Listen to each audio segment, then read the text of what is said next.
Saint-Étienne Night Club, l'émission des supporters des Verts, en partenariat avec Active, présentée par Paul. Eh bien bonsoir à toutes et tous et bienvenue pour le 203e numéro du Saint-Étienne Night Club. Défaite 2-1 contre Nice et élimination de la Coupe de France pour les Verts. Un match où Saint-Étienne a montré de l'envie, a eu la balle, s'est créé des situations, mais n'a encore pas fait ce qui compte vraiment dans ce sport, marquer plus que l'adversaire pour se qualifier.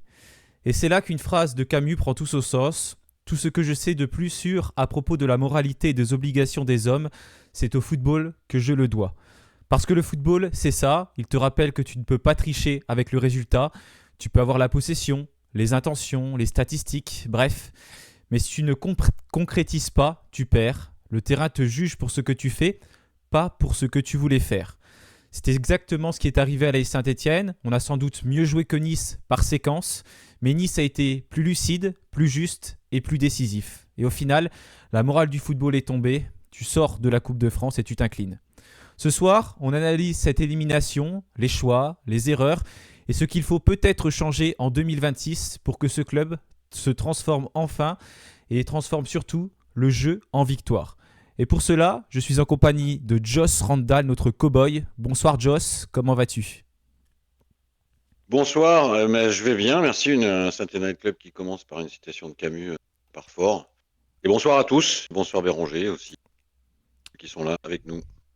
Oui, et il y en aura des phrases philosophiques tout à l'heure parce que Romain nous a préparé un gros dossier et on va citer pas mal d'auteurs comme vous allez le voir. Il y a également Béranger pour nous accompagner ce soir et puis pour également ce débat pour parler du match contre Nice. Bonsoir Béranger, comment tu vas ?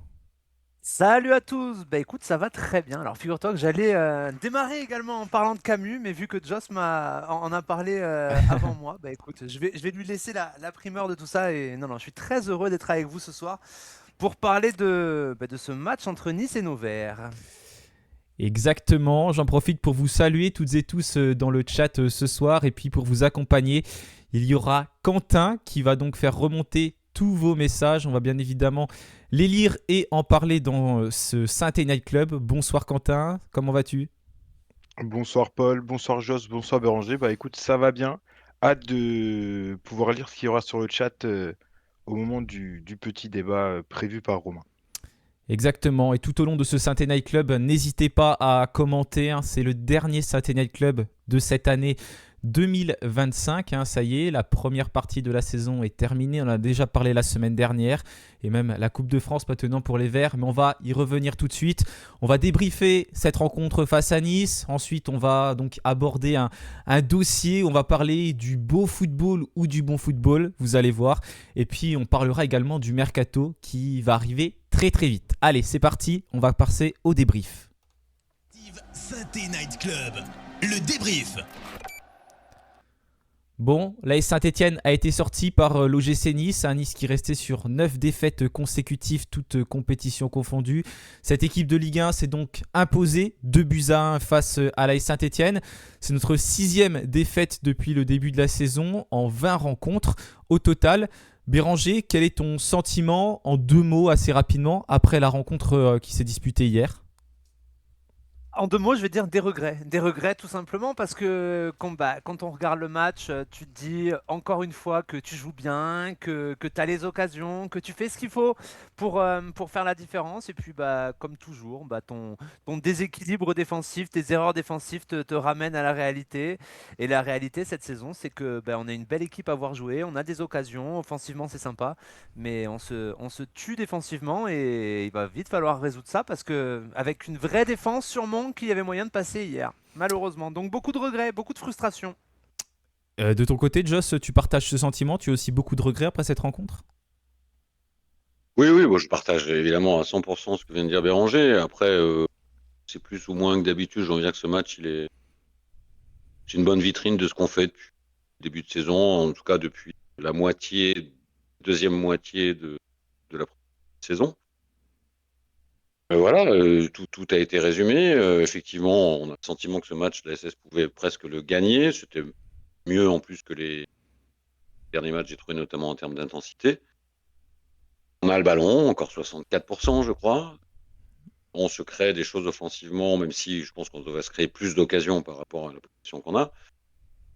Et puis à la fin, le match, tu le gagnes pas. Tu le gagnes pas parce que tu ne convertis pas assez. Tu le gagnes pas parce que tu cours 2 buts par match. Voilà. C'est le jour sans fin. C'est le jour de la marmotte. On pose chaque émission. Et au moins, comme ça nous renseigne au moins sur le fait que les problèmes ne sont pas réglés. Je t'arrête, Joss, parce que j'ai l'impression que ton micro il bug un petit peu. Je sais pas si c'est que moi qui écoute comme ça, j'ai l'impression qu'il coupe par moment. Donc si tu peux Non, essayer ça coupe un petit peu, en effet. si tu peux essayer de te déconnecter, de revenir juste Ok. pour voir si ça fonctionne. Je me casse et je reviens. Voilà, c'est ça exactement. Je voulais pas te le dire, mais vas-y. Ah, les mecs me foutent dehors, quoi. Enfin, je veux dire, Au bout de 5 minutes, ça commence. ouais, les mecs, l'expérience, tout ça, rien à foutre. Bon, ok, je reviens. Quentin, j'en profite pour te lancer dans le chat parce que je vois qu'il y a déjà quelques messages. Ça parle déjà pas mal dans le chat. Si tu peux faire remonter les premières impressions. Non, c'est vrai, Gilles sur YouTube parle de la déclaration de Djaber qui dit que la SSE, niveau Ligue 1, pour lui, ça sent soit la fin de rire, soit on finit de pleurer ou finirait de rire. Franz, pardon, toujours sur YouTube, qui rappelle que Nice n'était pas au complet. Bastien qui demande s'il faut ouvrir le débat Orneland. Qui est Dadaï sur Twitch le rejoint aussi. Il serait pas luxueux de changer d'entraîneur. Ok, bon, on aura l'occasion d'y revenir tout au long de ce Saint-Étienne Night Club quand on va notamment aborder le débat tout à l'heure. Josh, je vais te relancer. J'ai vu que tu es revenu. On a encore une fois dominé. Oui, j'espère que ça coupe pas. Ça coupe là ou pas? Là, pour l'instant, ça n'a pas l'air de couper. Mais ça coupait par séquence. Je sais pas, des fois, à la fin des phrases, ça coupe un petit peu. Mais on va voir comment ça va évoluer. Pas de souci. Tu parlais tout à l'heure de la domination stéphanoise avec un peu plus de 60% de possession de balle. On a dominé, mais malheureusement, on n'a pas gagné. Dominer, ce n'est pas gagné. L'AS Saint-Etienne semble maîtriser, mais se fait punir.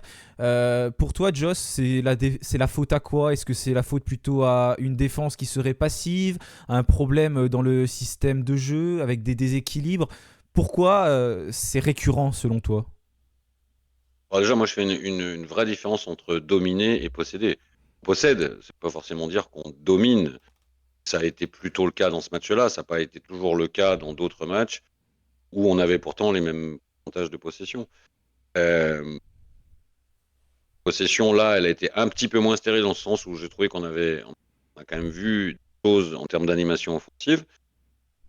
Mais le plus gros problème, c'est le déséquilibre. Oui, c'est le déséquilibre qui nous amène à ne pas être capable de prendre moins de 2 buts par match. Donc, ça oblige à en mettre 3, quoi. Ça oblige à créer beaucoup de situations, ça oblige à être très efficace offensivement, et parfois on l'est beaucoup. Donc, tant que ce problème-là de déséquilibre ne sera pas réglé, et j'invente rien, même Roland l'a dit il y a très longtemps, ce problème-là ne sera pas réglé, je pense qu'il est utopique d'imaginer de gagner des matchs en nombre. Et pour le coup, de dominer. Moi, je suis pas d'accord pour dire qu'on domine. On a le ballon, oui, mais on domine pas. Même si, je répète, c'est peut-être un peu moins le cas ce week-end que précédemment, où on a fait une meilleure prestation. Mais ça part de là, tant qu'on n'a pas réglé le problème du déséquilibre et donc du nombre de buts encaissés et du nombre de situations offertes à l'adversaire, que ce soit pour des erreurs individuelles ou pour des problèmes plus systémiques de style de jeu et ce fameux déséquilibre qui naît de la façon dont on va faire jouer l'équipe, on n'y arrivera pas. Enfin, on n'y arrivera pas à gagner durablement des matchs. Ok, ton micro malheureusement il bug encore un petit peu, mais je sais pas si ça vient de moi ou pas, mais j'ai pu écouter ce que tu as dit, donc c'est l'essentiel. Béranger, tu es d'accord avec Joss? Tu fais une distinction toi entre le fait de dominer, de posséder le ballon côté stéphanois? Je suis tout à fait d'accord avec ce que dit Josh justement. Alors, je m'étais jamais vraiment fait la réflexion en plus par rapport par rapport à ça cette saison. C'est vrai que tu as quasiment à chaque match, je sais même pas s'il y a un match où on n'a pas eu la possession. Je pense que tous les matchs on a eu la possession. Mais en revanche, on n'a pas dominé tous les matchs. Et c'est là que Joss a complètement raison. Posséder le ballon justement n'est pas dominer. Même si là, encore une fois, je suis d'accord avec Joss, ce week-end, hier, j'ai quand même la sensation que tu as la maîtrise, que tu domines, que tu as les meilleures occasions, les meilleures situations. Mais encore une fois, on se retrouve un petit peu comme il y a quelques mois. Souvenez-vous, ces périodes où on se prenait, excusez-moi du terme, branlé sur branlé, et chaque fois qu'il y avait une possibilité adverse, une situation adverse, tu te disais que tu allais prendre un but. Alors là, on n'en est pas là quand même, on n'est pas revenu à ces errements défensifs à ce point aussi important. Mais tu te dis, à chaque fois que tu as le ballon qui va arriver dans tes 30 derniers mètres, tu te dis que tu as un joueur qui va faire une connerie. Tu te dis qu'il va y avoir un décalage. Tu te dis qu'il va y avoir un mec qui va pas suivre son vis-à-vis. Et à chaque fois, tu te retrouves en difficulté. Donc effectivement, je suis d'accord. Dominer, posséder n'est pas dominer. Même si quand même j'ai la sensation hier qu'on a fait ce qu'il fallait en tout cas dans le jeu. On a fait ce qu'il fallait dans le jeu. Le problème, et ça c'est l'éternel problème de cette saison, c'est que tu prends beaucoup trop de buts. Et c'est vraiment dommage parce que hier, d'ailleurs on l'a vu avec la déclaration de Morgan Sanson qui dit qu'on est une belle équipe, qu'on est une équipe qui devrait remonter en Ligue 1. Mais en tout cas, dans le jeu, ce que tu fais, ça mérite mieux que les résultats que tu as. Et c'est vraiment dommage de tout gâcher à chaque fois avec ces errements défensifs. Et hier, ça en est encore une parfaite illustration. C'est un parfait symbole le match d'hier. Du jeu, mais des occasions, du talent offensif, mais que d'erreurs défensives. Et justement, tu parles d'erreurs défensives, mais est-ce que le véritable problème, c'est la défense stéphanoise? Parce qu'on sait par exemple que des joueurs comme Michael Nadé jouaient déjà sous Olivier Dalloglio quand la défense stéphanoise fonctionnait bien. Il y avait même Eric Ornoland, pas Eric Ornoland, il y avait même Dylan Batubinsika qui jouait aux côtés de Michael Nadé, qui est aujourd'hui encore à Saint-Etienne, mais qui ne joue plus. Donc, est-ce que le problème, ce serait vraiment les défenseurs côté stéphanois ou c'est plutôt la façon de jouer d'Eric Orneland? Et en fait, j'ai envie de dire, peu importe le défenseur qui pourrait être associé à ce dispositif, on aurait encore et toujours les mêmes erreurs. Tu en penses quoi, Joss? Les deux, mon capitaine. Les deux? J'en pense que ce système de jeu est dangereux en termes d'équilibre. Voilà, alors après, on peut l'assumer si on veut. Et pour l'assumer, il faut avoir des meilleurs défenseurs que ce qu'on a. Je pense qu'on cumule les problèmes. Un système de jeu qui nous rend frayables, et en plus, on a des défenseurs qui sont de moyens à pas terribles. Et quand on voit hier à quel point Benold a pu souffrir, évidemment, Benold, c'est pas son jeu, mais enfin, ça pose la question de savoir pourquoi Benold, au milieu de la saison, se retrouve à gauche. Benold tout seul, faut qu'il soit deux pour défendre avec Benold. Tout seul, il peut y arriver. Sur les deux buts, il est mangé. On pourrait revenir sur toutes les nombreuses erreurs individuelles. C'est Bernauer, Bastia, enfin, il y en a eu plein. Donc le cumul des deux, ça fait trop, quoi. Je ne sais pas si avec de meilleurs défenseurs, probablement qu'on prendrait moins de buts. Je ne sais pas si ça résoudrait toute la question, parce que ça reste quand même un problème d'animation et d'équilibre. Mais ça irait sûrement un petit peu mieux quand même. Oui, c'est sûr que c'est vrai qu'on se pose des questions, notamment Benold qui joue au poste d'arrière gauche, qui n'est pas son poste et on est en plein milieu de la saison, c'est vrai. Béranger, est-ce que tu es d'accord avec ça, que voilà, c'est un petit peu un mélange des deux par rapport à ce que j'ai pu évoquer tout à l'heure, donc du fait que les défenseurs peuvent se retrouver en difficulté d'une part, et puis après que c'est peut-être également à cause du système de jeu d'Eric Orneland? Alors oui, il y a un système de jeu qui forcément laisse la place à un certain danger, ça c'est clair. Mais moi j'ai envie de penser que quand même ce sont nos joueurs qui sont les principaux acteurs de ce marasme défensif. On commence à... Un mec comme Mika Nadé, on commence à le connaître maintenant, ça fait quelques années qu'il est... de toute façon, il est formé chez nous, ça fait quelques années qu'il est là, qu'on a l'habitude de le voir en défense centrale. Et voilà, ça reste un joueur moyen de Ligue 2. Enfin, pour moi, en tout cas, c'est un joueur moyen de Ligue 2, voire aller battre tableau de Ligue 1. Mais voilà, c'est un mec, on sait que c'est solide sur l'homme, que ça va gagner une bonne partie de ses duels. et que ça va te sortir des conneries de temps en temps et des grosses conneries.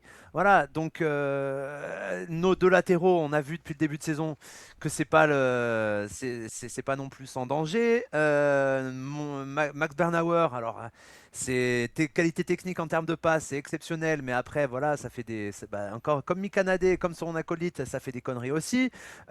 Celui là où j'ai beaucoup de regrets, quand même, c'est l'absence de Chico Lamba. Je pense que Chico nous faisait vraiment du bien sur le début de saison. Même si lui, il en a fait une ou deux aussi. Il apportait quand même une espèce de sérénité, je trouve un équilibre qui était vraiment intéressant. Mais moi, j'ai envie de penser que oui, le système d'Orneland fait qu'on peut se retrouver en déséquilibre, on peut se retrouver en danger.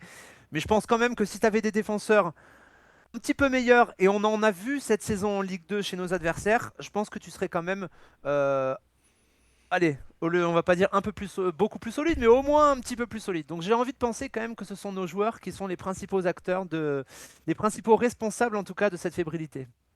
D'accord, merci pour ton analyse, Béranger, c'est très intéressant. Quentin, j'en profite pour te lancer parce que je vois que dans le chat, forcément, il y a aussi pas mal de débats. Qu'est-ce qu'en pensent dans la globalité nos auditeurs? Dans la globalité, Oleg sur YouTube parle d'un vrai 6. Et Pépito le rejoint d'ailleurs en rajoutant aussi les latéraux et un gardien. Après, niveau système de jeu, Gilles parle de peu importe le défenseur gauche, le 4-3 d'Orneland pour lui est compliqué. Et Rafi en rajoute justement avec des latéraux offensifs. Pourquoi pas passer à 3 défenseurs centraux pour justement libérer ces joueurs, que ce soit Ben Hold actuellement le latéral gauche ou Joao Ferreira à droite. D'accord, bon, j'imagine qu'Eric Orneland, en tout cas, s'il reste coach stéphanois pendant encore quelques temps, ne changera pas de système de jeu. On l'a bien compris, ce n'est pas son objectif, mais il a quand même changé quelques petites choses, notamment il a fait jouer certains jeunes ces dernières semaines, et là, notamment lors de cette rencontre contre Nice, on a pu voir en défense Kevin Pedro et Paul Aymar alignés au poste de milieu de terrain. J'étais en train de mélanger parce que quand on regardait la composition de départ sur Beansport, les joueurs n'étaient pas du tout à leur place. Il me semble que Paul Aymar était positionné en défense centrale et Pedro devant. C'était un petit peu le bazar, mais bon, ça s'est pas organisé heureusement comme ça sur le terrain. Pour revenir sur leurs prestations, Joss, est-ce que tu penses que c'est des joueurs qui peuvent un peu bousculer la hiérarchie? Ça, j'en sais rien. En tout cas, j'ai trouvé qu'ils avaient fait plutôt un bon match, les deux. Aymar, ça a été difficile au début, mais après, je trouvais qu'il a été bon. Pedro aussi. Et Pedro, je trouve que c'est pas la première fois qu'il est bon. Alors, dans les deux cas, il y a des imperfections, il y a des erreurs quand même. Enfin, C'est des jeunes. de faire des erreurs. Ils ont l'âge de faire des erreurs. Donc, j'ai trouvé ça plutôt probant. Est-ce que c'est des solutions qui vont challenger d'éventuels titulaires? Je suis pas sûr. Je pense par exemple quand Chico Lamba sera revenu, à mon avis, Pedro risque de disparaître de la rotation titulaire. Au milieu, c'est intéressant parce que alors, je rejoins complètement qui a dit que un des points cruciaux à mon sens de renforcement, c'est un milieu de terrain défensif en poste de 6. Mais pour l'instant, on l'a pas. Et même si j'ai trouvé Jabert assez bon hier, et même dans l'intensité, alors que je pensais qu'il avait un peu le capot ouvert, on sent bien quand même que Jabert Tardieu commence à être difficile. Ils ont joué beaucoup. Donc, finalement, les solutions au milieu, c'est bien d'en avoir plus que assez. Donc, si ça pouvait être un élément de rotation, sans préjudice, pourrait arriver au mercato d'hiver, parce que moi, j'espère quand même qu'il y a quelque chose de fait dans ce secteur de jeu-là. Ça peut être une solution intéressante de complément, voilà. Maintenant, moi, j'ai pour philosophie que les joueurs de cet âge-là, il faut y aller avec parcimonie.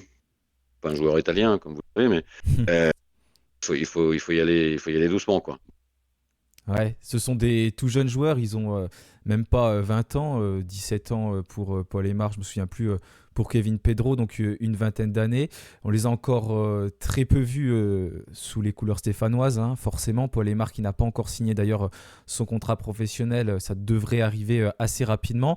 Béranger, qu'as-tu pensé toi de la prestation de ces deux joueurs sur cette rencontre ? J'ai bien aimé j'ai bien aimé les deux, mais notamment le match de Paul Aymar.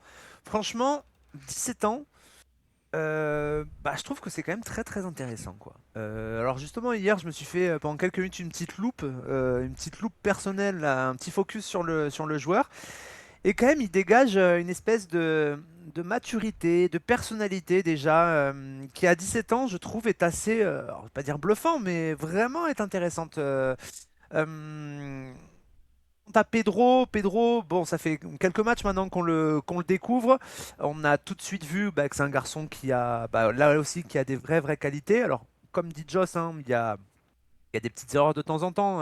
J'en ai une en tête, notamment en première période de Kevin Pedro. Mais voilà, c'est des jeunes joueurs qui peuvent, pour répondre à ta question, du coup, ouais, qui peuvent rentrer pour moi dans la rotation.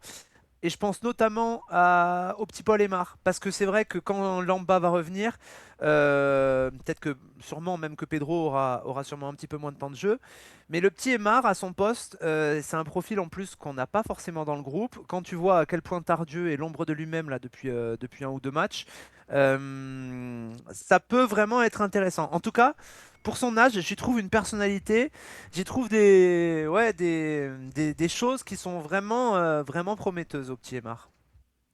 Ouais, pardon. En tout cas, on a Je, hâte. je- je suis d'accord je suis Vas-y, d'accord sur la Joss. personnalité et le caractère. Je trouve que c'est un garçon qui montre du caractère pour un gamin de 17-18 ans. Voilà. Après, j'ai trouvé dur la notation de 4 sur Pedro. Alors, c'est vrai qu'il a fait une boulette importante, mais je trouve que c'est un Oui, peu c'est dur. dur. Ouais. Ouais, mais vous parliez potentiellement que quand Chico Lamba allait revenir, Pedro pourrait perdre sa place. Est-ce que ce serait pas par exemple Michael Nadé qui pourrait perdre sa place et Pedro qui pourrait la gagner à côté de Chico Lamba, Joss? Pourquoi pas? Enfin, tout est possible. Je crois pas que dans la tête de Ornelande, ça se passe comme ça. Mais et puis, est-ce qu'il est vraiment prêt à assumer ce rôle-là? Je sais pas. Moi, je le vois pas tous les jours à l'entraînement. Alors, puisqu'on comparait tout à l'heure, enfin, comparaison n'étant pas raison, évidemment, mais il a, il a, il a des vraies qualités. Il a peut-être montré un peu moins de personnalité, effectivement, que Aymar sur ce match-là. Euh, je pense qu'il faut lui laisser du temps. Voilà. Le catapulter titulaire à côté de Lamba sur 3 à 4 matchs de suite, j'ai peur que ce soit un peu prématuré. Oui, puis Ok. surtout, t'as Bernauer derrière en plus, hein, parce que là, du coup, on a des latéraux, on a le poste de latéral qui est un petit peu démuni en ce moment. Mais quand Lamba reviendra, moi, par exemple, pour moi, même si j'ai du mal encore une fois à voir Orneland enlever Nadé, qui reste quand même l'un de Ouais, ses c'est un de ses cassures, piliers. voilà, l'un de ses piliers, on va dire. Mais pour moi, la charnière qui me semblerait la plus, en tout cas la plus talentueuse, on va dire, en foot, ça me semble quand même Bernauer Lamba. Même si Ah, j'aime bien Nadé, c'était le planning de départ, hein, rappelle-toi, en c'est début de ça, saison. c'est clair. Après, Bernauer se blesse, mais le planning de départ, c'était Bernauer Lamba. Et tu l'as pas fait une seule fois dans la saison, Bernauer Lamba, du coup. Bah, au tout début de la saison, premier match, Ah, au tout c'est tout. début, quoi. Voilà, premier match, ouais. Mhm. Mais Ouais. c'est dommage parce que moi je pense que c'est sûr que ce serait la charnière qui me paraîtrait la plus intéressante et c'est pour ça que j'ai du mal à voir Pedro prendre encore un peu plus de galons là quand tout le monde va revenir en espérant que ce soit le plus vite possible. Je pense que les choses vont se remettre un petit peu en place et encore une fois je sais pas si ce serait non plus lui rendre service. Faut pas les tuer ces jeunes joueurs. Déjà souvenez-vous après le premier match à 3 t'entendais parler de Kevin Pedro, on avait l'impression d'avoir le nouveau Wesley Fofana ou le nouveau William Saliba. Calmons-nous, laissons-les grandir tranquillement, ces jeunes joueurs. Et si on revient rapidement sur ce match, est-ce que vous sortirez des tops et des flops sur cette rencontre, Joss? Bah, en top, je mettrais Jabert. Son activité, je l'ai trouvé effectivement plus intense que dernière fois. Euh, David Ashvili, parce que ça reste quand même le meilleur joueur de cet effectif, même si c'est pas mon grand copain. Euh, et une petite mention spéciale aux deux jeunes et notamment à Emma, Ok. voilà qui je ressortirais. Ok. Et tu es d'accord avec ça, toi, Béranger? Ouais, je suis d'accord. Et j'en rajouterais juste un. J'ai pas trouvé parce que j'ai vu par exemple que sur les réseaux sociaux, un Stassin se faisait découper. Je l'ai pas trouvé non plus inintéressant au possible. Surtout que c'était un match de reprise. Alors oui, il n'a pas été transcendant non plus, hein, mais je trouvais que dans ses appels, dans son jeu parfois dos au but, il y avait quand même des choses intéressantes. En tout cas, je lui ai vu faire une bien meilleure prestation que son entrée désastreuse face à Bastia. Voilà. Mais bon, ça reste pas Attends, non pour plus. faire pire. Ouais, c'est compliqué, c'est compliqué. Non, mais c'était juste pour rebondir sur le fait que je trouve qu'on a. C'est-à-dire que pourtant, Dieu sait qu'il m'énerve ces dernières semaines, notre ami Lucas Tassin, mais il faut pas non plus que ça devienne une tête de Turc et que là, Bah oui, il n'a pas d'autant été plus plus qu'il te mauvais manque, que d'autres. d'autant plus qu'il va te manquer du FUS un certain temps, Ah, visiblement, c'est donc ça. il va falloir faire avec, hein. C'est ça. Et bon, faire avec Lucas Tassin, il y a beaucoup de clubs de Ligue 2 qui aimeraient se dire bon, on va faire avec Lucas Tassin parce que Dufus n'est pas là. Donc, n'est pas à jeter, je trouve, dans ce que nous montre, dans ce que nous a montré Stassin hier. Ouais, pour revenir à Joshua Dufu, je crois qu'il va revenir normalement à la fin du mois de janvier, d'après ce qu'Eric Orneland Ça. avait évoqué. Donc il va falloir être encore un peu patient avec l'attaquant Ouais. stéphanois. Quentin, je te relance parce que je vois qu'il y a plein de messages dans le chat, notamment sur la défense stéphanoise. On en a parlé tout à l'heure. Quel est l'avis du chat sur la défense stéphanoise? Je vois des noms qui ressortent comme Michael Nadé notamment. Ouais, bah globalement, Pépito sur YouTube parle d'une potentielle charnière Chico-Pedro au retour de Chico Lamba. Après, il y a beaucoup de fébrilité, hein, beaucoup de mots fébrilité est ressorti pour France en parlant de Bernauer.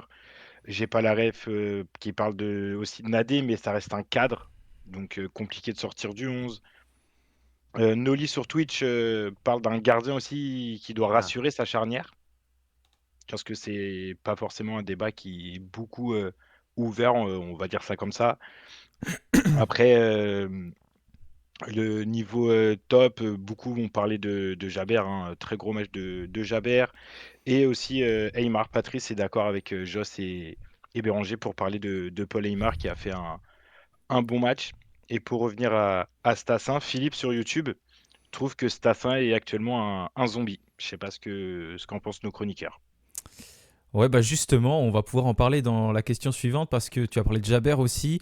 Jaber et Davitashvili qui, après le match, avaient affirmé avoir montré le niveau Ligue 1. Hein. Ces deux joueurs ont utilisé ce mot-là dans leur phrase. Donc tu parles de Lucas Tassin donc, qui fait beaucoup débat. Béranger en a parlé tout à l'heure aussi de son match. Est-ce que dans la globalité, Joss, tu es d'accord avec eux, avec ces deux joueurs-là, que l'AS Saint-Etienne, face à Nice, a montré le niveau Ligue 1? Je suis pas sûr. Enfin, oubliez que le match, on l'a quand même pas gagné. Après, je suis toujours un peu dérangé, moi, par ce genre d'éclat. Finalement, à Saint-Etienne, cette année, on parle beaucoup de Ligue 1 avant d'y être, quoi. Ouais, c'est clair. Et je trouve que ça me gratte un peu parce que j'ai l'impression que ça dénote un état d'esprit général au club qui est. Je pense que tout le monde se pense arriver avant d'être arrivé, quoi. Ça, c'est virtuel. Enfin, on va en parler tout à l'heure dans le débat. Ce qui compte, c'est le classement. Ce qui compte, c'est les points. Et aujourd'hui, le compte n'y est pas. Aujourd'hui, tu n'es pas une équipe de Ligue 1. Alors après, ils peuvent te dire qu'ils te verraient bien jouer en Ligue 1, mais je préférerais qu'ils en apportent la preuve sur le terrain en étant premier de Ligue 2 avec 7 points d'avance, plutôt que de le déclarer à un micro. C'est juste une déclaration d'intention après un match contre un adversaire de Ligue 1. Alors la réalité de ce match-là montre que oui, moi j'ai même été surpris parce que je m'attendais à avoir plus d'écart, mais que finalement sur ce match-là, l'écart Ligue 1, Ligue 2, entre ce niveau de Ligue 1 là et notre niveau de Ouais. Ligue 2, il était finalement pas si abyssal. De là à dire que notre équipe et même certains de nos joueurs ont le niveau de Ligue 1, moi je n'irai pas jusque-là parce que je ne pense pas, hein, tout simplement. Oui, puis Joss, on peut aussi se demander si hier, en tout cas dans ce contexte actuel, est-ce que c'est nous qui avons une tête d'équipe de Ligue 1 ou est-ce que c'est l'OGC Nice qui a une tête d'équipe de Ligue 2? Oui, On peut il y a aussi ça se aussi, poser la oui, bien question, sûr, hein. bien sûr, bien sûr. Bien sûr, on a joué contre une équipe malade, une équipe qui a beaucoup, beaucoup, beaucoup de problèmes. Donc, c'est probablement pas représentatif de ce que peut être le niveau médian de la Ligue 1 aujourd'hui. En tout cas, je trouve que c'est prématuré de balancer ça. Pour moi, c'est pas beaucoup de sens, quoi. Tu sors d'une série qui est pas bonne, plutôt intérêt à faire un peu profil bas. sortir les muscles comme ça, c'était pas très bienvenu. Oui, c'est vrai que la communication, on pourrait en reparler bien évidemment. Et justement, j'allais citer la phrase, mais Béranger a réagi avant et en citant à peu près la même chose. C'est Sosigno42 sur Twitch qui avait déclaré: Nice a-t-il lui-même le niveau Ligue 1 actuellement? Voilà, donc pour Ah ouais, tout est parler dit. de cette rencontre, c'est vrai que Nice qui était en grande difficulté avant d'affronter l'AS Saint-Étienne. Bon, on va conclure avec. Une fois encore, juste pour conclure, moi ce qui me dérange plus, c'est ce que ça veut dire derrière. Si les mecs balancent ça au micro, alors c'est probablement parce qu'il peut-être qu'il a gonflé, mais c'est aussi probablement parce que il y a un contexte club, à mon avis, qui est un peu comme ça, quoi. Un peu, on est Saint-Étienne, on a dépensé beaucoup d'argent, on n'a rien à faire en Ligue 2, etc. Ouais, enfin, tant y est en Ligue 2, puis t'es pas premier, donc un peu Oui. d'humilité, quoi. Oui, oui, c'est sûr, c'est sûr. En tout cas, ça peut permettre d'ouvrir quand même un débat qui se joint un peu à cette phrase qui a été déclarée. On va ouvrir le dossier, donc le débat philosophique, ça y est, c'est le bac de philo.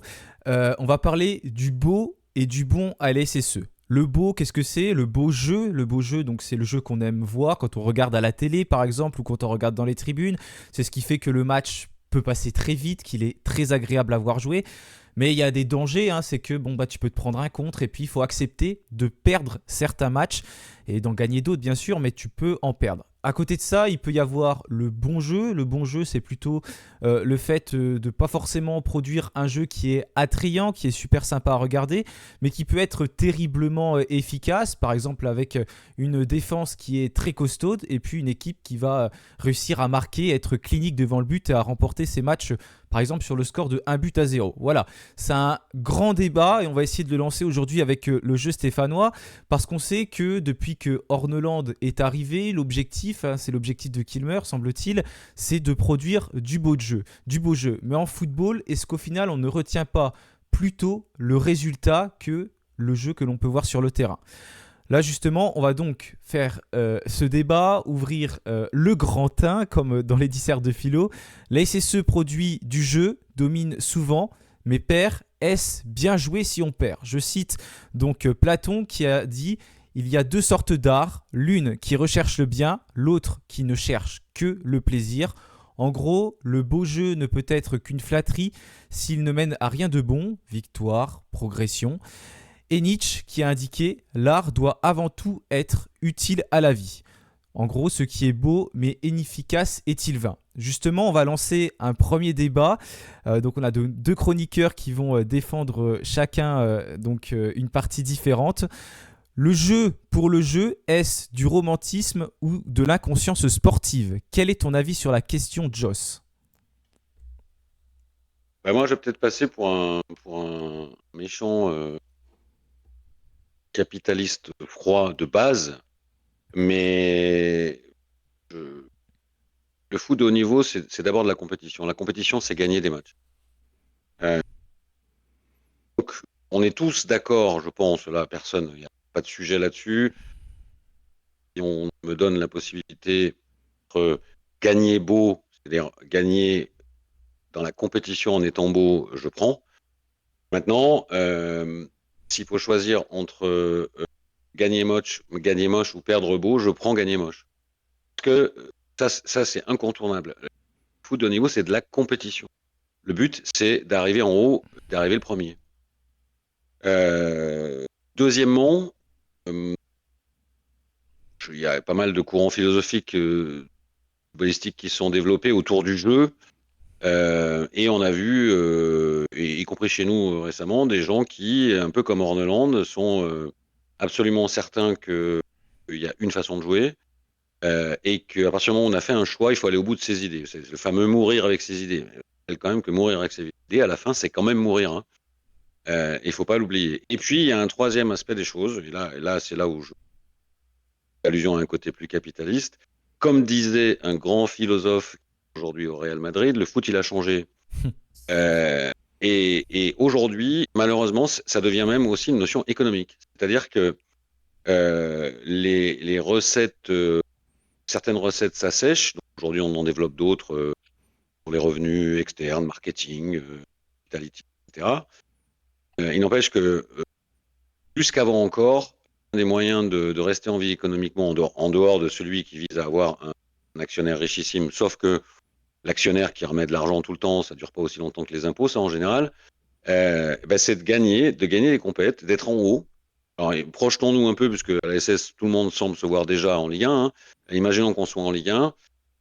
Ça deviendrait un objectif presque économique de terminer top 5 pour jouer les Coupes d'Europe, parce que c'est les Coupes d'Europe qui rapportent de l'argent. Et imaginons qu'on soit sur un ventre mou Ligue 1 et qu'on joue bien, ça deviendrait un vrai sujet que de jouer un peu moins bien et de terminer top 5. Il y a un entraîneur qui était un peu spécialiste de ça, que j'aimais beaucoup, c'est Furlan. Furlan, il a toujours bien fait jouer ses équipes. Super agréable à voir jouer. Mais il les a à peu près toutes fait descendre, parce qu'il était dans cette logique de ne jamais vouloir remettre en cause son système. L'intelligence aujourd'hui, c'est l'adaptation, c'est-à-dire que la vérité, elle n'est probablement pas polarisée à ce point, jouer beau ou jouer moche. Je pense qu'il faut savoir faire les deux. Surtout, il faut être suffisamment intelligent quand tu n'arrives pas à gagner les matchs en jouant beau, de le faire en jouant moche. Ok, bah c'est bon, t'as fini. Ou est-ce que ça bug un peu? C'est bien. Tout ce que j'ai entendu, t'as super bien défendu ton argumentaire. Bah, t'as eu un très bel argumentaire, pardon. Et ben maintenant. J'avais travaillé. Hein. Ah, ouais, bah je vois ça, franchement. Il y avait tout. Il y avait même des philosophes, un certain Kylian Mbappé. Donc, vraiment, vraiment très bien. Bravo. À toi, Béranger, maintenant. Qu'est-ce que tu en penses? Toi, tu es du même avis que Joss ou tu as un avis un peu différent?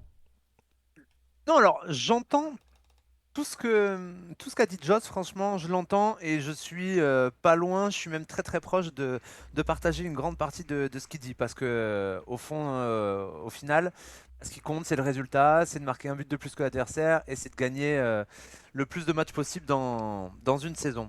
Après, une fois qu'on a dit tout ça, il y a quelque chose qui est super important dans le foot et je vais surtout pas l'apprendre à Joss quand on lit à chaque fois ses excellentes chroniques où il parle de tout ça justement.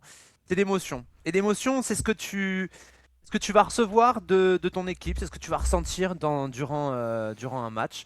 Et moi, il y a alors je suis pas vieux, hein, j'ai 34 ans, mais il y a une saison qui m'a beaucoup marqué. Alors elle a pas concerné nos Verts, mais c'est quand notre ami Marcelo Bielsa était à Marseille il y a quelques années. Et c'est vrai que, pourtant, en tant que supporter stéphanois, je peux pas dire que je porte dans mon cœur l'Olympique de Marseille, c'est même le contraire. Mais j'avais une affection pour cette équipe parce que elle crée du jeu. Alors, c'est pas pour autant qu'elle s'en est pas pris 5, je crois, au Vélodrome un jour contre Caen. Donc, ça veut dire qu'il y avait un déséquilibre absolument terrible qui faisait qu'elle pouvait gagner 6-0 et une semaine après, elle s'en prendre 5. Mais en tout cas, il se passait quelque chose dans ces matchs. Et quand il se passait quelque chose dans ces matchs, bien, il y avait énormément d'émotions. Et c'est vrai que quand tu te poses devant un match de football, encore plus. Alors, peut-être un petit peu moins quand c'est ton équipe, justement. Parce que quand c'est ton équipe, tu gagnes 1-0 avec un but à la 95e du minute du coude. Tu signes des deux mains. Mais en tout cas, moi, en tant qu'amoureux de football, si je me mets devant un match, eh ben, je vais chercher avant tout le beau jeu, l'émotion. Et c'est vrai que ce qu'on voit cette saison avec Saint-Étienne,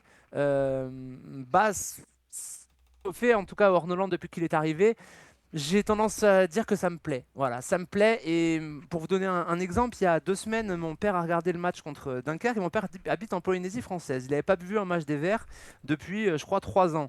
Il a regardé le match de Saint-Étienne, il m'a dit, mais qu'est-ce que ça joue bien, il y a des enchaînements de passes, t'as la possession, etc. Et je lui ai tenu à peu près le même discours que Joss. Et finalement, avec du recul, je me suis dit, mais c'est vrai, c'est vrai. Ça fait 3 ans qu'il n'a pas joué Saint-Étienne. La dernière fois, c'était avec Duprat, sûrement, qu'il a vu jouer Saint-Étienne. Et là, il se retrouve avec un jeu made in Ornoland. Il doit se dire, putain, quand même, en 3 ans, on a progressé dans le jeu. Voilà. Et donc, je suis un peu partagé. Parce que d'un côté, j'ai envie de dire, comme Joss, exactement pareil, que moi, ce que je compte, en tout cas pour mon équipe, pour Saint-Étienne, ce que je veux à la fin, c'est le résultat, peu importe la manière. Et d'un autre côté, j'ai ce petit côté romantique qui me dit justement, ah mais voilà, t'es supporter, tu aimes le football, tu aimes ce sport, tu aimes ce jeu, tu veux qu'il soit pratiqué d'une belle manière. Donc voilà, je suis un petit peu mitigé, je comprends tout à fait les arguments de Joss, mais j'ai envie de la jouer un petit peu romantique ce soir. Mais j'ai envie de te poser une question, Béranger. Moi. La victoire, elle te procure pas d'émotion? C'est-à-dire que,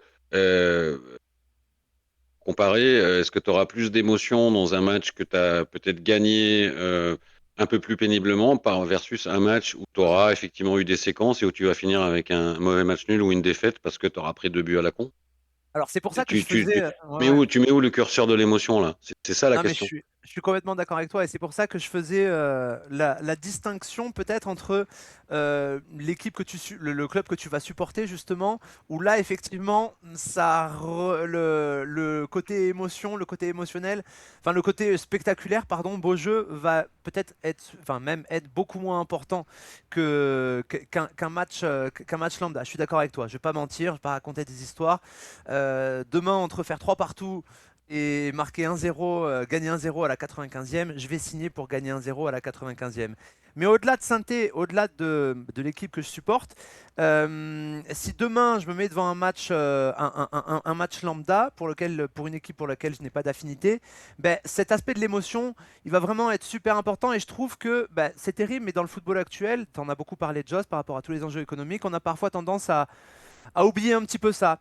Et des entraîneurs comme Horneland, même si parfois ils sont chiants, en tant que supporter des Verts, je pense qu'on peut le dire, c'est quand même sympa de se dire qu'il y a un principe de jeu, il y a des idées, il y a une idée de jeu vers l'avant. Voilà, donc, mais je suis pas non plus en désaccord avec toi, parce qu'avec mon équipe, je suis d'accord avec toi, je signe pour un petit 1-0 à la 95e, Joss. Oui, et puis après on pourrait, mais ça c'est peut-être l'objet d'un autre débat, c'est comment on définit le beau aussi. C'est vrai. C'est pas Que tu t'as fait une comparaison entre Bielsa et Horneland, moi je vois quand même une grosse différence entre les deux faux. en Mais termes de football hard rock d'un côté. Et parce que Horneland, est-ce qu'on peut dire que c'est beau? Enfin, on a le ballon, quoi. Il y a quand même eu énormément de matchs. On avait le ballon et on a juste le ballon, quoi. Et on redouble des passes, on redouble des passes. Ouais, moi, s'il n'y a pas le résultat au bout, ça me fait pas plus kiffer que ça, quoi. Voilà. Ouais, mais tu as aussi eu Euh, des matchs. T'as aussi eu des matchs, Joss. Je pense notamment au tout début de saison. Ça va moins bien ces dernières semaines par rapport à ça. Mais il y a des matchs aussi où tu avais une pression, où tu avais une domination vraiment outrageuse sur l'adversaire. Je pense. C'est quoi le premier match déjà? Si ouais, tu vas à Laval ou à Rodez, hein. Boulogne, je sais plus. Non, À non, Rodez, ah, évidemment. tu vas à Laval, Laval, le premier match, tu fais 3-3, match Tu vas à nul, mais Laval. Bah, à Laval, on fait 3 partout parce qu'on fait 3 conneries défensives. Mais souvenez-vous, en tout cas, moi, la première période que j'ai vue de nos Verts, les enchaînements, tu avais des occasions de partout. Enfin, je sais pas, tu te dis quand même que cette équipe, elle est capable, avec le jeu prôné par Horneland, elle est capable de montrer de belles séquences. Elle est mais capable de se procurer des t'en as, occasions. t'en as vu beaucoup des matchs comme ça cette année? Match avec cette intensité et cette production offensive? En sur les premiers matchs de championnat, j'ai l'impression que oui. Alors peut-être que je me suis fait une fausse idée, mais j'ai l'impression que sur les 4-5 premières journées, oui, tu avais ce football-là. Et puis Ouais, après, c'est vrai que je suis d'accord avec 4 toi, sur 15, ça. sur 17. Ouais, bah, bien sûr. Non, mais évidemment. Parce qu'après, il y Ce a que je veux quelque dire, ce que chose. je veux dire, c'est que le beau ne résiste pas forcément au temps non plus. Ouais, t'as raison. Moi aussi, j'ai adoré Horneland quand il arrive, le match contre Reims, le match à Paris. Je me suis dit, ouais, enfin, du nouveau. Après, ça s'est étiolé. C'est reparti cette année avec bon, des nouveaux moyens. Et effectivement, en début d'année, on s'est dit, voilà. Et puis d'ailleurs, on dominait vraiment. Ça a duré quoi? 4 matchs, 5 matchs? Ouais, c'est ça, ouais. Donc, si tu veux faire du beau comme ça, il faut que tu sois capable de le faire tout le temps. Et ça, je pense que c'est difficile. ouais, ouais, Non mais ça c'est clair. Après, est-ce que avec un autre entraîneur, parce que je me posais la question en préparant l'émission, je me posais la question tout à l'heure, est-ce que avec un autre entraîneur, enfin j'ai du mal à voir comment avec ce groupe, avec un autre entraîneur, tu peux donner un visage complètement différent et complètement beaucoup plus réjouissant à cette équipe. Je me demande si, et pourtant Dieu sait que je suis beaucoup tombé sur Horneland ces dernières semaines, mais quand je vois le match d'hier, j'ai envie de le défendre. J'ai envie de le défendre quand t'as des mecs qui sont à 3 mètres des buts et qui sont pas capables de cadrer. J'ai envie de le défendre quand t'as Oui. 17 frappes, 7 cadrés et que t'es capable de mettre un but sur penalty. Au bout d'un moment, est-ce qu'avec n'importe quel entraîneur, bah, ce groupe-là te propose pas les mêmes mots MAUX? Je pense qu'en tout cas, on n'est pas loin de la vérité là. Et justement, est-ce que ce beau jeu, il ne faut pas que le proposer à partir du moment où bah, tu as une équipe qui est déjà solide défensivement, qui est en confiance? Donc, est-ce qu'il ne faut pas commencer par produire du jeu, entre guillemets, qui est moche, avant d'ensuite de se dire, bon, ça y est, on va essayer de produire quelque chose qui est attrayant, qui est super à regarder. Et ça n'a pas été le cas d'Eric Horneland depuis son arrivée. Joss, tu en penses quoi? Si on veut aller sur du beau jeu par la suite. Ta question, c'est qu'est-ce qu'il faudrait faire pour aller vers du beau jeu en gardant les mêmes joueurs? Ouais, en gardant les mêmes joueurs et puis en se disant que bon, on a été solide en produisant un jeu qui n'était pas beau au départ, donc potentiellement, en essayant de produire quelque chose qui est plus attrayant, on pourrait être solide également. moi, je pense que c'est pas dans cette direction-là qu'il faut chercher. Je pense que la production globale de l'équipe serait plus appréciée et probablement, comme ce que disait Béranger, dégagerait plus d'émotions parce que plus de résultats. Ça serait d'arriver à introduire une dose d'équilibre dans cette équipe. Tout simplement, en fait, je suis pas sûr qu'il ait besoin de changer tant de choses que ça, mais il a besoin d'être un peu plus souple sur son approche des matchs, sur ses approches tactiques, d'être capable de s'adapter un peu de temps en temps, pas tout le temps. Il peut garder sa philosophie de jeu, il peut garder l'idée de dire, moi, tant que je suis celui qui pilote l'équipe, on jouera pour avoir le ballon la majorité du temps. Mais à un moment donné, s'il n'arrive pas à résoudre l'autre partie de l'équation qui est d'apporter de l'équilibre, notamment défensif, je vois pas comment ça peut s'améliorer, en tout cas pas avec ces joueurs-là. S'il change rien, de toute façon, on connaît le résultat. On aura exactement le même résultat. Alors est-ce que ça passe aussi par on parlait tout à l'heure d'un poste qui est important et qui, à mon avis, manque vraiment, c'est un vrai 6. Ce vrai 6 que devait être Pierre Écoire et qui finalement n'a jamais été remplacé, en fait. Qui est typiquement le genre de poste qui apporte de l'équilibre à une équipe. Je pense que ça aiderait beaucoup Orneland si on arrivait à avoir un vrai 6. Ouais. Je pense que ça pourrait changer beaucoup de choses. Beaucoup de choses. Maintenant, il faut que lui aussi soit capable de mettre un peu d'eau dans son vin de temps en temps. Et je pense que le résultat global, la production globale, s'en trouverait améliorée. Et donc, forcément, on aurait de meilleurs résultats, on gagnerait plus de matchs et tout le monde s'éclaterait plus, à mon avis. Oui, en fait, il faut réussir à trouver un certain équilibre et ça passe peut-être également par renforcer certains postes. Et on va y revenir dans quelques instants. Tu me fais une belle transition pour ensuite parler du mercato. Ah bah oui, c'est un métier. Ah bah oui, c'est tout bossé, ça c'est parfait. Justement, Quentin, c'est l'expérience du SNC. Quentin, je vais te lancer aussi dans le chat parce que je vois qu'il y a beaucoup de messages qui défilent, hein, forcément. Il y a aussi un vrai débat chez nos auditeurs. Ouais, bah globalement pour beaucoup, pour les auditeurs, c'est pas forcément un beau jeu proposé par la Saint-Etienne, mais plus un jeu stérile. Franck sur YouTube qui parle d'un bloc trop et que ça joue à la baballe. Par exemple, Sosigno sur Twitch, qui le rejoint en parlant de passe à 10. LB Show, pardon, sur Twitch, qui parle de passe à 10. Après, il y a un débat aussi avec Orneland, ce qu'il propose. Est-ce que pouvait proposer Galtier et Gasset à l'époque, ou qui c'était un football un peu plus pragmatique, grosse base défensive et après offensivement, ça marquait toujours un but de plus que l'adversaire. Et pour Franck sur YouTube, Orneland mourrait comme Olivier Dalloglio avant d'être limogé, licencié l'année dernière et même Batles avant lui. Donc Bastien sur YouTube pour finir qui dit OK pour prendre des risques, jouer haut, etc. Mais c'est toujours les mêmes buts que la Saint-Etienne prend, donc à travailler et à justement faire en sorte de plus prendre ces buts-là. Ouais, merci. Justement, oui, c'est vrai, les matchs avancent, se ressemblent malheureusement. On a connu des évolutions avec différents entraîneurs et des jeux proposés qui ne sont pas les mêmes côté stéphanois. Ces dernières saisons, le résultat, il est malheureusement plus ou moins le même, hein. On n'arrive jamais à faire une saison où on est serein toute la saison. C'est toujours des montagnes russes. C'est vrai que c'est important d'avoir des émotions dans le foot, hein, comme tu le disais, Béranger, mais en même temps, il faut aussi être efficace et c'est une compétition, comme le disait Joss, donc il faut avoir des résultats.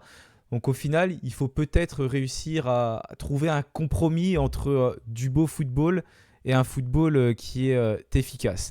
Merci les gars, on arrive à la fin du débat. On va pouvoir parler du mercato parce qu'il arrive très rapidement, il va ouvrir dans une dizaine de jours. Il y a des départs qui sont attendus du côté de Saint-Etienne, notamment Masson, Batoubin Sika ou encore le jeune Gillian Nguessan. Joss, est-ce que ce sont des joueurs, toi, que tu aurais aimé plus voir sur cette première partie de saison? Alors Masson, Batoubin Sika, non, parce que c'est des joueurs dans lesquels je ne crois pas.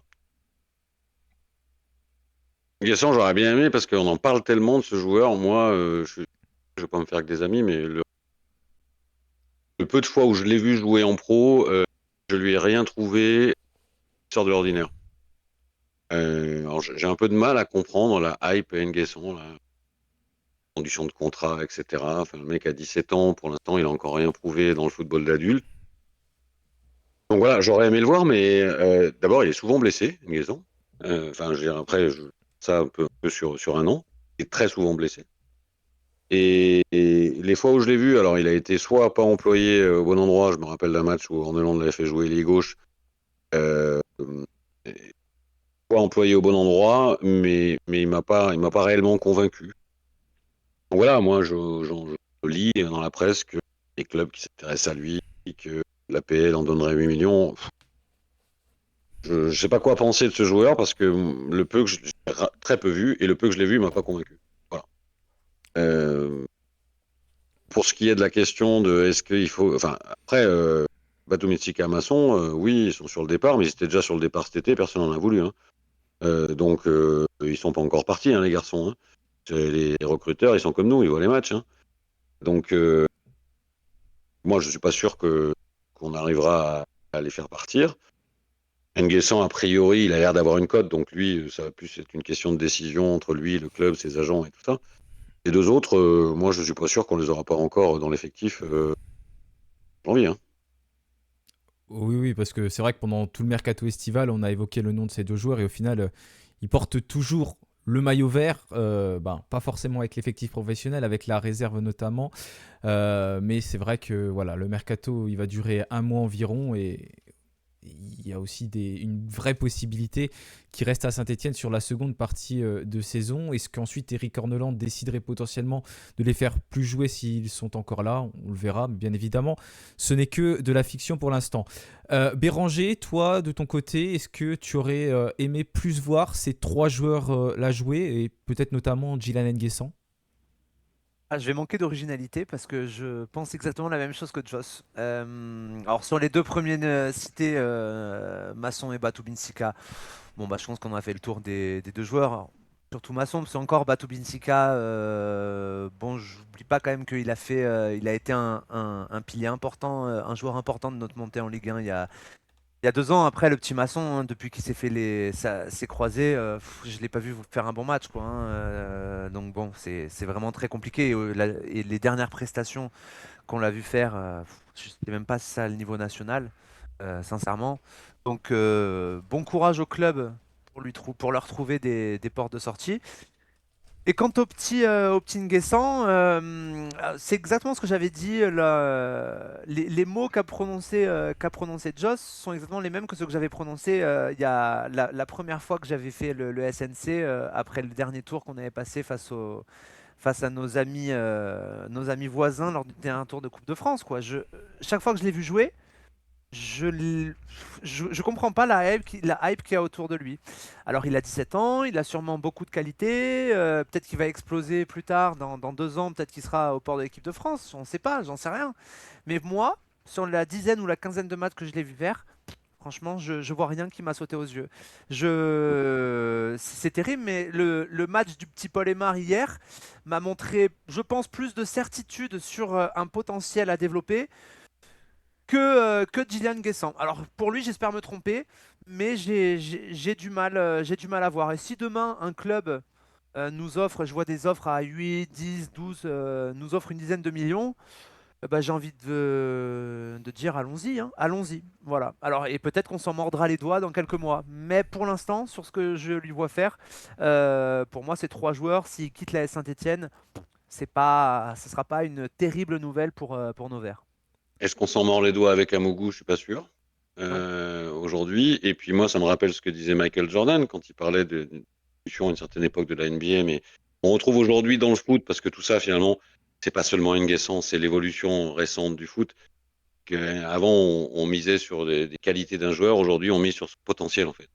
Exactement. Euh, potentiel, potentiel, potentiel. C'est-à-dire qu'avant même qu'on sache si ce potentiel va se transformer en quelque chose de concret, on est déjà en train de faire des transactions, on est déjà en train de faire des supputations. Là, il a 17 ans. Moi, je pense qu'il n'est pas prêt pour l'instant. Lui, il veut déjà aller dans un plus grand club. Tout est fait comme ça, donc je suis assez d'accord. Pour l'instant, il n'y est pas arrivé chez nous en pro. Et s'il y a un beau contrat à faire ailleurs et qu'il y a une belle transaction à faire, à mon avis, il faut la faire. Et puis c'est un peu agaçant en plus, je trouve, ces espèces de feuilletons redondants là. Ça fait des mois Oui, maintenant bah qu'on oui, c'est entend pénible. parler. Parce qu'on sait comment ça se passe, hein. C'est les agents qui font monter la sauce, Ah oui, qui appellent les journalistes pour dire tel club s'est renseigné sur notre joueur, etc. On sait comment ça se passe. Mais au bout d'un moment, stop quoi. C'est surtout pour bah voilà, encore une fois, pour un gamin de 17 ans qui a sûrement un potentiel intéressant, mais pour l'instant, il a rien fait dans le monde pro, quoi, tout simplement. ouais, il a un potentiel. Comme tous ces jeunes qui surperforment en équipe de jeunes, en bleu notamment, qui est classé à chaque fois. Et puis à un moment donné où tu franchis la rivière foot, euh, du foot d'enfant au foot d'adulte, et tous n'arrivent pas à passer la rivière à gué. Il y en a qui se noient, hein. Rappelons-nous, on en a eu un il y a quelques années, hein, rappelons-nous ce qu'on disait, alors pas nous parce qu'il n'était pas chez nous, mais qu'est-ce qu'on disait de Adil Aouchiche quand il est sur ses années parisiennes? On disait que c'était un Ouais. joyau du centre de formation du PSG, peu cher. Aujourd'hui, quand on voit sa carrière, elle n'est pas à la hauteur des prétentions qu'il aurait pu avoir il y a quelques années. Exactement. C'est vrai qu'il y a beaucoup de jeunes qui vont performer avec les sélections jeunes. Après, voilà, il faut réussir à franchir ce cap. Je lui souhaite bien évidemment à Gylan Nguessan, mais pour l'instant, on n'a pas encore eu trop l'occasion de le voir porter le maillot professionnel, donc c'est difficile de s'en faire un avis. En tout cas, sur son niveau en pro, on va voir comment les choses vont évoluer, mais ça semble mal embarqué, en tout cas pour qu'il reste pour l'instant du côté de Saint-Etienne. Quentin, je vois que ça parle pas mal de Gylan Nguessan dans le chat. Qu'est-ce qu'en pensent nos auditeurs? Bah, El Bichot sur Twitch est d'accord avec Joss et Béranger, hein. Il comprend pas non plus la hype de Nguessan. Après, il est jeune et a du potentiel. Pour lui, 10 millions ou plus, faut que ça parte, hein. Franck sur YouTube, pareil, qui trouve que Nguessan est surcoté comme un mou. Pour continuer, en parlant de Nguessan, mal encadré par son papa, hein, par son entourage qui a envoyé le petit frère à Lyon pour Rafik sur YouTube. Ils ont parlé aussi de Raver Pepito sur YouTube, qui est parti au Milan il y a 2 ans maintenant et qui maintenant bah, il joue à Pau en Ligue 2. Donc c'est en soi d'accord avec Béranger et Joss, hein, concernant surtout Nguessan, en prenant des exemples récents des jeunes passés par Saint-Étienne. Oui, exactement. Et Eric Orneland, lui, semble vouloir réduire son groupe durant ce mercato hivernal. Est-ce que c'est une décision que tu comprends, Béranger? Pour toi, il y a un groupe trop étoffé du côté de Saint-Etienne ou pas? Alors, est-ce qu'il est trop étoffé en ce moment dans ces temps de disette en termes de blessures? Je sais pas, hein, mais oui, oui, en règle générale, moi j'ai toujours tendance à penser qu'un groupe, on va dire plutôt restreint, c'est pas une mauvaise chose pour un entraîneur. Là, c'est sûr qu'en étant, je cite, le PSG de la Ligue 2, bah, tu as un effectif quand même qui est bah oui, assez étoffé, assez large justement. Et c'est pas plus et surtout avec des joueurs qui bah, encore une fois, Tubinsika, Masson, oui, ils ont joué à Annecy, on s'en est pris 4 par exemple, mais quoique non, Masson, je sais pas s'il était titulaire à Annecy, je me souviens plus. Mais en tout cas, on n'a pas besoin d'avoir un effectif aussi large, surtout quand il y a une partie de ces joueurs que tu utilises une ou deux fois dans la saison. À la rigueur, plutôt que de mettre un Batu Binsika ou un Masson, j'aurais à la limite préféré qu'on fasse rentrer à la place de Batu Binsika, tu mettais Pedro, et à la place de Masson, tu mettais un latéral du centre de formation, ou je sais pas, mais voilà, on a de quoi faire, on a quand même un effectif assez large.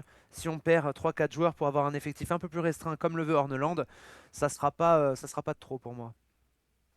Joss, quel est ton avis? Tu penses qu'il faut miser un petit peu plus sur le centre de formation sur la deuxième partie de saison, quitte à perdre d'autres joueurs? Alors moi, il y a une chose qui est sûre déjà, c'est que je suis pas du tout surpris qu'Orneland dise ça. Orneland, on voit bien qu'il suffit de regarder son coaching. Encore que 2 turnovers week-end. Quelqu'un qui n'est pas un grand fan d'un groupe élargi, avec les réserves que ça peut avoir, parce qu'en tournant toujours avec 12 ou 13 joueurs, tu finis par les cramer. Mais oui, dans une compète à 34 matchs par saison, plus un ou deux de Coupe de France, ça fait du sens de ne pas avoir un groupe de 30 joueurs. Après, le vrai problème de la SS cette année, c'est que le groupe il mériterait d'être peut-être réduit dans certains postes et largement augmenté dans d'autres. En fait, si on en revient à ça, c'est un problème il est mal construit cet effectif, mal équilibré. Donc réduire, pourquoi pas, s'ils se sentent plus à l'aise avec ça, mais il va falloir qu'il nous arrive rien au niveau blessure. Et puis réduire dans quel secteur de jeu. Ça, la question. Je pense qu'un des enjeux de ce mercato hivernal va être de retravailler l'équilibre de l'effectif. Plus que le nombre en plus ou en moins, en fait. Ouais, justement, pour parler de l'équilibre de l'effectif, donc des postes potentiellement recherchés, on sait qu'on recherche un milieu défensif, un latéral gauche notamment. Est-ce que tu penses, Béranger, qu'il y a d'autres priorités sur ce mercato ? Non, pour moi vraiment, donc offensivement, je pense qu'on est largement assez fourni. Non, pour moi, vraiment les deux priorités. Là, je serais d'accord avec le board de Stéphanois si les infos qui sont sorties dans la presse sont les bonnes. C'est vraiment le numéro 6. Et là, Joss en parlait tout à l'heure, mais je pense que le cas Pierre et quoi on va pouvoir, excusez-moi du terme, mais se les bouffer pendant quelques temps quand même, parce que je pense qu'avec cette équipe, avec un Pierre et quoi concentré à 100%, parce que bon, je me méfie du garçon, de la mentalité du garçon, mais en tout cas, si avec un Pierre Écois qui était concentré à 100% sur l'AS Saint-Etienne, je pense qu'on aurait eu une première partie de saison un petit peu plus simple. Et quant au poste de latéral, bah oui, bien sûr, évidemment, quand on voit les problèmes qu'on a au niveau défensif, ça ferait pas de mal, mais au-delà de ça, au-delà de tel ou tel poste, je suis complètement d'accord avec Joss quand il dit que cette équipe, de toute façon, cet effectif, pardon, il a été mal fait. En dépit du bon sens, il a été fait. Tu te retrouves avec pléthore d'attaquants de qualité devant. Avec dès qu'il y a par contre à l'inverse un ou deux défenseurs qui manquent, ben, là tu te retrouves en grande difficulté. Donc voilà, on parlait depuis tout à l'heure on parle d'équilibre. C'est un peu le mot qui ressort cette saison à la SS. Ben, encore une fois, là il a manqué d'équilibre, la construction de cet effectif. Et on l'a payé sur la première partie de saison. Donc s'il peut y avoir quelques ajustements qui soient faits durant la trêve hivernale, ce ne pourra être que positif, à condition de ne pas reproduire les mêmes erreurs que lors des derniers mercatos. Oui, parce que pendant la deuxième partie de saison, il va falloir être bien plus régulier, moins perdre, parce qu'on est déjà à 5 défaites en Ligue 2, ce qui est quand même beaucoup. On arrive à la fin de ce SNC, juste avant de conclure. Quentin, je vois que le chat évoque ce mercato également. Qu'est-ce qu'en pensent nos auditeurs ? Bon, globalement, on parle aussi d'un groupe déséquilibré, hein, comme a dit Béranger et Joss. Patrice sur Twitch et Celo sur YouTube parlent de ça. Patrice Bastien également tellement déséquilibré qu'un ailier gauche, Ben Holt, joue actuellement défenseur gauche et que les dirigeants ont eu 3 mercatos pour équilibrer l'effectif, mais pas réussi. Après, c'est les postes habituels, hein. Patrice qui dit sur Twitch qui dit qu'il nous faut un 6 et des latéraux. El Bichot sur Twitch qui parle de Bardelli aussi à aller recruter. Mais grosso modo, ouais, toujours les mêmes postes ciblés. Offensivement, on est bien, mais défensivement, c'est compliqué.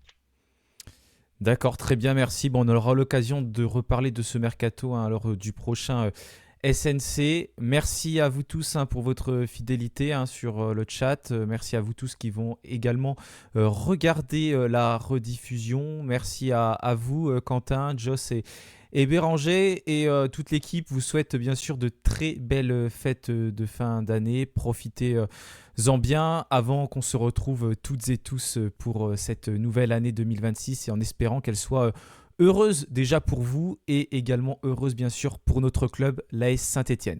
Voilà, merci à vous tous, excellentes fêtes, bonne soirée et puis allez les Verts. Joyeux Noël et allez les Verts. Joyeux Noël, bonne fête à tous.